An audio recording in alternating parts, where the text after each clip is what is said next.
Bonjour à toi. Je m'appelle Fabien Guyot. J'ai 41 ans. Mon métier, c'est maraîcher. Voilà, je produis des légumes diversifiés. Je suis spécialisé en vente directe. Je ne fais que ça, la vente directe. Et ça depuis 4 ans. Voilà.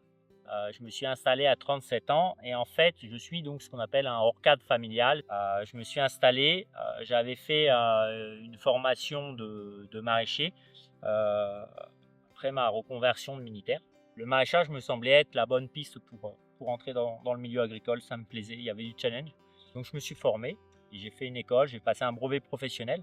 J'ai travaillé sur des grosses fermes pour apprendre chez des bons maraîchers, des gens qui savaient travailler avec de la technicité. euh, et j'ai appris beaucoup avec eux.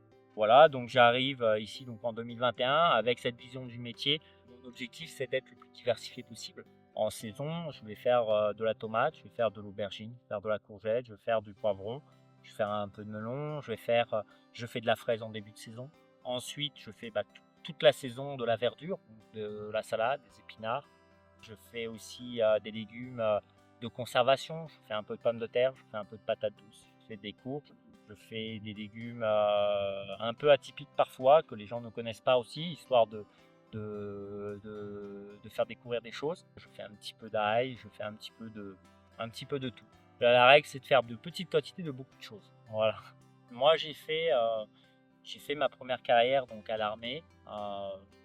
Carrière qui m'a pleinement satisfait. Je me suis éclaté, j'ai fait beaucoup de choses, j'ai appris beaucoup de choses. Mais bon, il y a un moment, il y a eu un virage qui s'est opéré. J'étais sorti de l'opérationnel. Puis moi, j'ai grandi dans une ferme aussi. Mon grand-père était, alors il n'était pas agriculteur, mais c'était un paysan, c'est-à-dire quelqu'un qui travaille la terre et qui fait.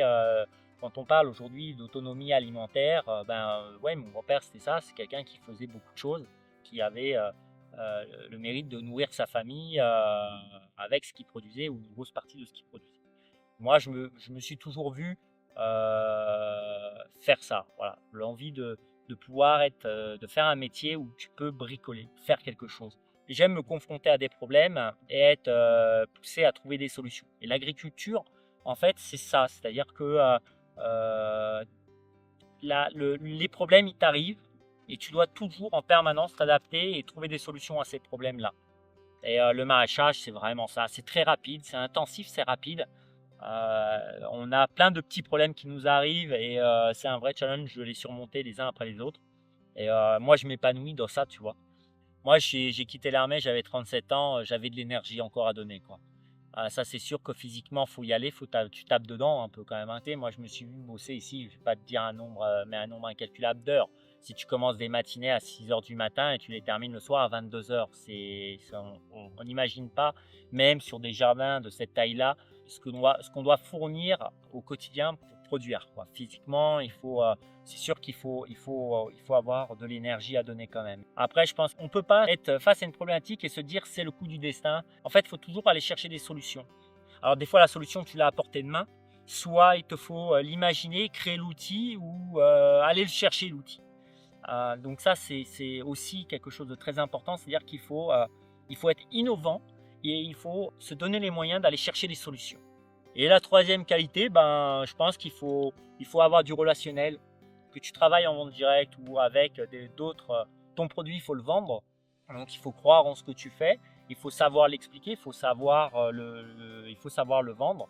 Et puis donc avoir des convictions, être sûr de ses convictions et voilà, donc le relationnel il est important, je pense aussi. Ça me passionne, si tu veux, quand j'étais derrière mon écran d'ordinateur et que je suivais des techniciens, des agronomes qui parlent de leur métier, de ce qu'ils voient sur le terrain et qui te disent en fait le sol c'est quelque chose d'hyper complexe. Moi quand j'ai entendu ça et que j'ai pris conscience que le sol sur lequel on marche, c'était pas juste un support en fait, c'est pas quelque chose de minéral, c'est quelque chose d'organique, de vivant. Il se passe beaucoup de choses dans le sol sous nos pieds. Quand j'ai pris conscience de ça, je me suis dit mais en fait c'est passionnant ça. Se dire on peut faire pousser des légumes et ces légumes on va les faire pousser parce qu'on on va favoriser cette vie du sol. Donc moi je me suis mis comme première barrière, on va dire un petit peu d'être en non-travail du sol. J'ai envie de te dire que mon modèle de production c'est ça, c'est un modèle qui est très cloisonné, très standardisé. est basé sur le vivant.